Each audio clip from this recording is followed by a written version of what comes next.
इग्नू की तरफ से एक नया अपडेट आया है जिसमें आपको ये बताया गया है कि आपको असाइनमेंट कैसे बनाना होगा। यानी कि असाइनमेंट बनाने के लिए 3 पेजों का एक नया गाइडलाइंस जारी किया गया है, जिसमें आपको ये बताया गया है कि आपको असाइनमेंट कैसे बनाना होगा, असाइनमेंट बनाते समय आपको किन किन बातों का ध्यान रखना चाहिए और आपको क्या क्या गलती नहीं करना है। और आज मैं आपको इसी के बारे में पूरा डिटेल में बताने वाला हूँ, तो वीडियो को बिना स्किप किए कंप्लीट देखिए। और इग्नू से रिलेटेड सभी अपडेट और नोटिफिकेशन टाइम टू टाइम पाने के लिए चैनल को सब्सक्राइब कर लीजिए ताकि नई वीडियोस का नोटिफिकेशन आपको मिल सके। तो चलिए शुरू करते हैं। यहाँ पर आप देख सकते हैं assignment related guidelines for learners. पहले बात करते हैं कि आप इस पीडीएफ फाइल को कहां से डाउनलोड कर सकते हैं। तो उसके लिए आपको इस वाले पोस्ट पर आना है, इसका लिंक नीचे दिया हुआ है और यहाँ पर आप आएंगे तो इसमें पूरा डिटेल में बताया गया है कि आपको असाइनमेंट कैसे बनाना होगा। और नीचे आएंगे तो यहाँ पर आपको मिल जाएगा assignment making guidelines, click here. इस पर आप क्लिक करेंगे, ये पीडीएफ फाइल डाउनलोड हो जाएगा। अगर पीडीएफ फाइल डाउनलोड नहीं होता है तो इस पर आप लॉन्ग प्रेस कीजिए, फिर न्यू टैब का ऑप्शन आ जाएगा। इसे आपको न्यू टैब में ओपन करना होगा या फिर न्यू ग्रुप में ओपन करना होगा, फिर ये जो पीडीएफ फाइल है ओपन हो जाएगा।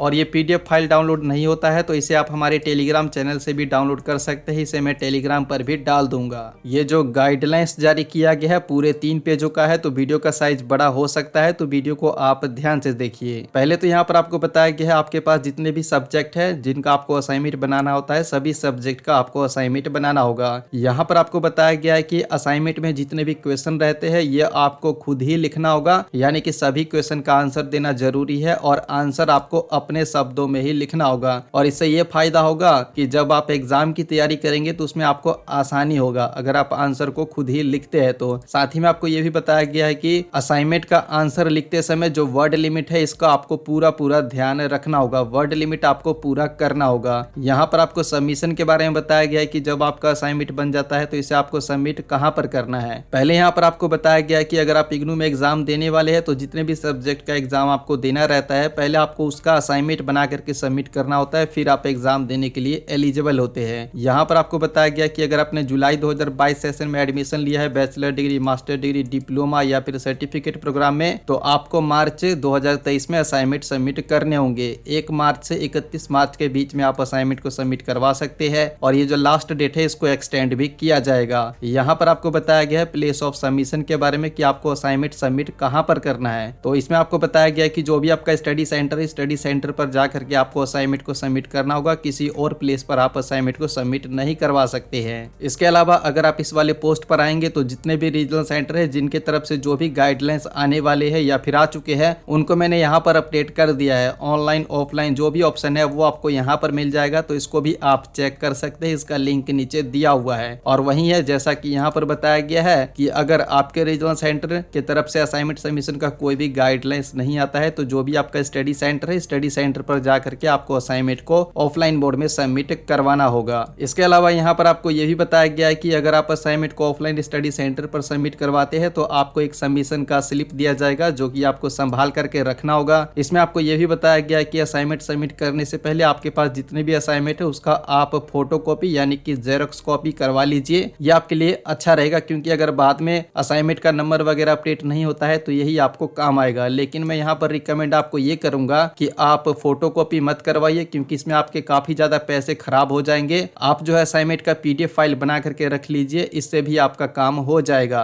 और यहाँ पर आपको इंस्ट्रक्शंस बताया गया कि आपको असाइनमेंट बनाना कैसे है। तो पहले तो यहाँ पर आपको बताया गया है कि जो असाइनमेंट का फ्रंट पेज रहता है उस पर आपका क्या क्या डिटेल्स मेंशन रहना चाहिए। तो उसके लिए आप ये वीडियो देख सकते हैं, इसमें मैंने पूरा डिटेल में बता रखा है। तो यहाँ पर ये जो पहला पॉइंट है इसको हम स्किप करते हैं, उसके बाद आप नीचे आएंगे तो दूसरे वाले पॉइंट में आपको बताया गया है कि असाइनमेंट बनाने से पहले असाइनमेंट का जो क्वेश्चन पेपर रहता है उसको आपको अच्छे से देखना है। उसमें भी गाइडलाइंस रहते हैं, तो जो भी गाइडलाइंस है उसमें आपको जो भी चीजें बताया गया उसको आपको पहले अच्छे से रीड करना, उसके बाद ही असाइनमेंट का आंसर आपको लिखना शुरू करना है। और यहाँ पर भी आपको बताया गया कि जब आप असाइनमेंट का आंसर लिखना शुरू करेंगे तो आपके माइंड में क्या क्या पॉइंट्स रहना चाहिए, जिसमें कि आपको बताया गया पहले तो आपको प्लानिंग करना है कि जो असाइनमेंट का आंसर आप लिखने वाले हैं ये आप किस तरीके से लिखेंगे। फाइनल लिखने से पहले आपको प्लानिंग करना है, पॉइंट्स बनाने हैं कि आपको कहां पर क्या चीजें लिखना है, क्या चीजें एक्सप्लेन करना है। तो वही सब चीजें आपको यहाँ पर बताया गया है। और उसके बाद यहाँ पर आपको प्रेजेंटेशन के बारे में बताया गया है कि जब आप असाइनमेंट का आंसर वगैरह डिसाइड कर लेते हैं कि आपको क्या लिखना है तो ये आपको लिखना कैसे है। तो इसमें आपको ये बताया गया है जब आप असाइनमेंट का आंसर लिखेंगे तो वो जो है बिल्कुल बिल्कुल ही साफ सुथरा होना चाहिए और शब्दों के बीच में जो है गैप होना चाहिए। जो पॉइंट्स आपने बनाया है उसको आप पॉइंट्स में भी लिख सकते हैं और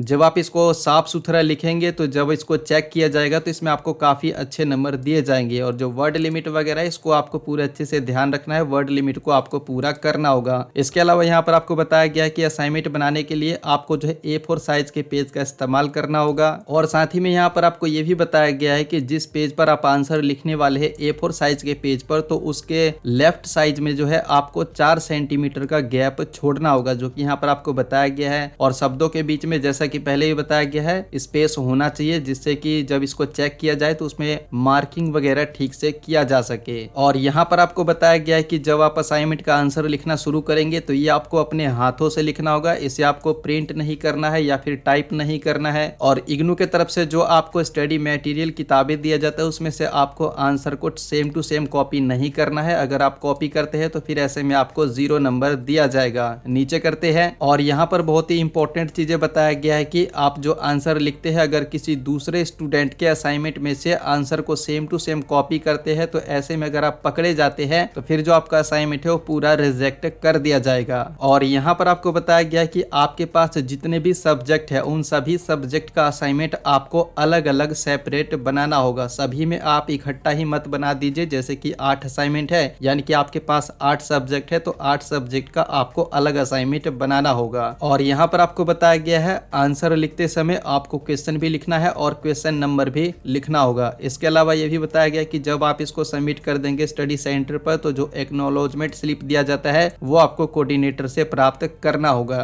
और यहाँ पर भी आपको बताया गया है कि जब आप इसको सबमिट करने जाएंगे तो जो भी आपका स्टडी सेंटर है वहीं पर आपको सबमिट करना है, किसी दूसरे स्टडी सेंटर पर सबमिट नहीं करना है। जो आपका ओरिजिनल स्टडी सेंटर है वहीं पर सबमिट करना है। और जो आपका असाइनमेंट है उसमें आपको असाइनमेंट का क्वेश्चन पेपर भी अटैच करना होगा, जो कि मैंने आपको पहले भी बता रखा है। अब यहाँ पर आपको बताया गया कि जब आप असाइनमेंट को सबमिट करेंगे तो वहां पर आपको किन किन बातों का ध्यान रखना होगा। पहले तो यहाँ पर आपको बताया गया है कि जो आपका इनरोलमेंट नंबर, आपका नाम और एड्रेस है वो बिल्कुल ही सही सही लिखा हुआ होना चाहिए। दूसरा यहाँ पर आपको बताया गया है जो आपका असाइनमेंट का सब्जेक्ट कोड है और जो टाइटल है यानी कि आपका जो असाइनमेंट है कौन से सब्जेक्ट का है वो भी सही से लिखा हुआ होना चाहिए। और यहाँ पर बताया गया है जब आप असाइनमेंट को सबमिट करने जाएंगे तो जितने भी असाइनमेंट है वो सभी जो है सेपरेटली होना चाहिए और उसमें जो आपका टैग वगैरह लगाते हैं सभी में टैग लगा हुआ होना चाहिए। और यहाँ पर आपको बताया गया है कि आप चैनल फाइल का इस्तेमाल नहीं कर सकते, यानी कि जो प्लास्टिक का फाइल होता है जो कि क्लिप वाला रहता है यानी कि डंडी वाला रहता है वो आपको इस्तेमाल नहीं करना है। इसे आप धागे से या फिर टैग से बांध करके सबमिट कर दीजिए, यही आपके लिए काफी ज्यादा अच्छा रहेगा।